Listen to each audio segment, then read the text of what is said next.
Okay, here's the tour I took you on earlier today. This is from the back gate. This is the trumpet vine that grows on the fence I was telling you about. And here's some of the begonia and coleus, and this is that bed that is like, because I kept doing all the, amendment and everything. Trumpet vine, raspberry bush. Oh my God. It's like twice the size it was last year, and it was big last year. Look at that thing. Okay, sweet onion, hosta in the back. All right. Then you look over here on this side of the path, and it's the first little arch, and we got some red noodle beans growing up there. The end of a pea patch going on. Some mustard greens coming up, onions. That's that bluebeard bush I talked about. Spinach needs to go, right? And on the other side of the arch, I got some cucumbers going up. And then here's some bolted arugula and some kales, some cinnamon basil, right? Parsley, some old poppy, some more sweet william, all that alyssum, because this is the end of the bed where all the tree roots are challenging it, and it's hard to grow anything in there. It starts about right here when things get to be okay. And then over here in that weird bed with the trumpet vine, right? There's the more coleus and that crazy strawberries like reaching out. Ooh, ladybug. There's a little ladybug in there. Okay, and then there's ginger and Indian oats, which is weird, and a bunch of volunteer miracles. And then I've got some zinnias I potted up and some extra noodle beans that someone needs to take for me from work. Potted thing here. I can talk about all that later. A little tomato pot. Back over here, tomato. This is hodgepodge stuff. Little carnations starting to come up. This might be a dahlia if the squirrels have quit bugging it. A bunch of moonflower. I'm going to move in a moment. Back here in those pots, I have some trailing viney things I'm going to put up with a fountain, which is that blue thing over there.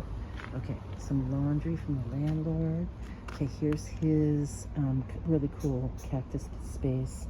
But over here, tea garden with more basils and nasturtium and catnip and chamomile and holy basil.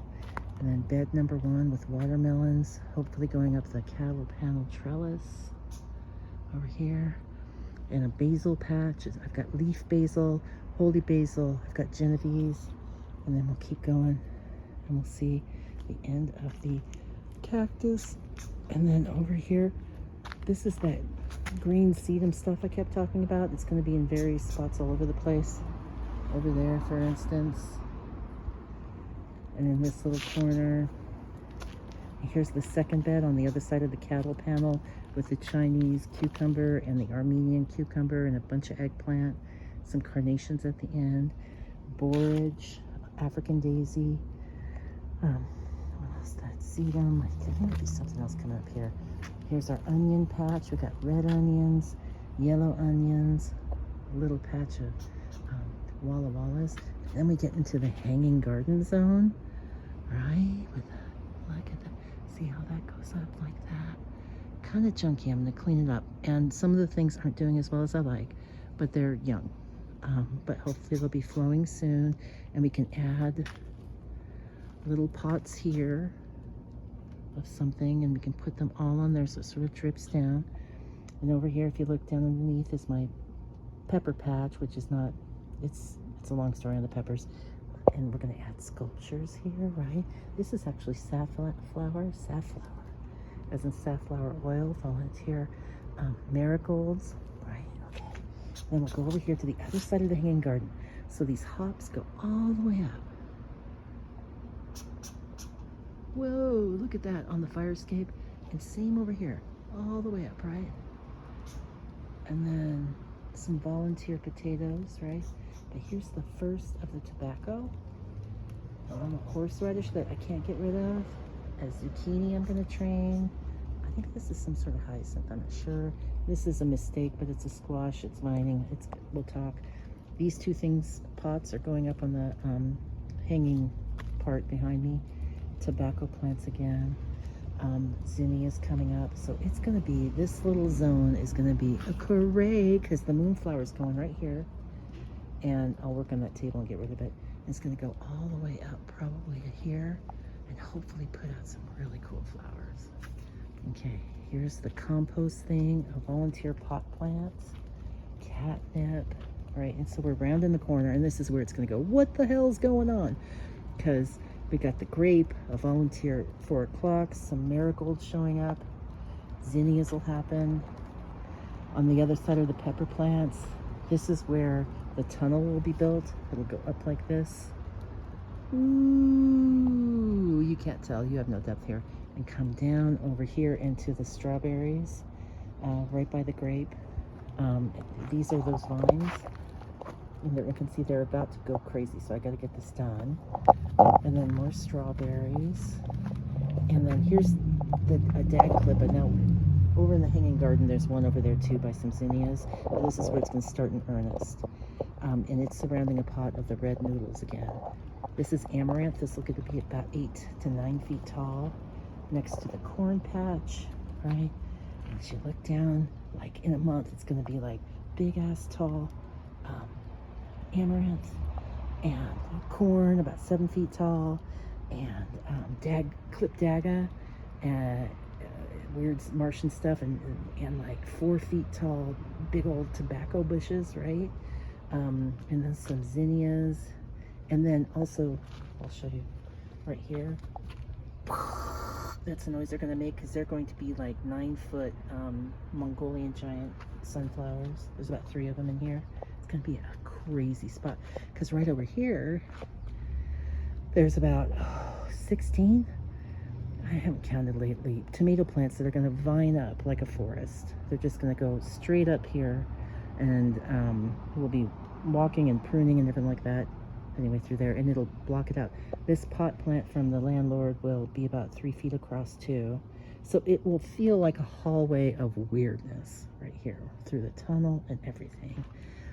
Then, and this is the Bro Raj, where the boys go out to social, have themselves times, and then we cross over here and it's like, oh look, what a nice little foyer to the Bro Raj. Oh my god, so much morning glory. It'll be smothered in morning glory.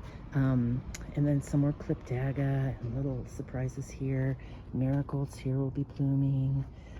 This is some beautiful bee balm. It's gonna be purple flowered and everything like that. And some queen lime zinnias. And then over here some polar bear zinnias and some other kinds of zinnias that are a little exotic. And then this is sun gold tomatoes on this side. They're like candy tomatoes, to tell you the truth. People go crazy.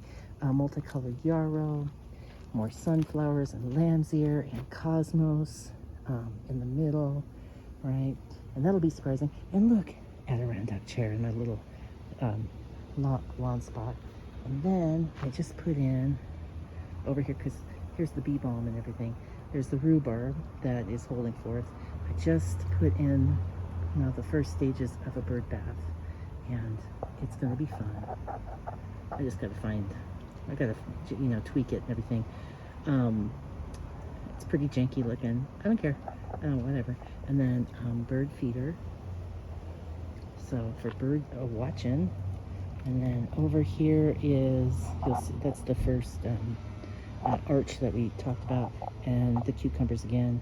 And then here's the cutting garden. So here is our sunflowers and zinnias mainly.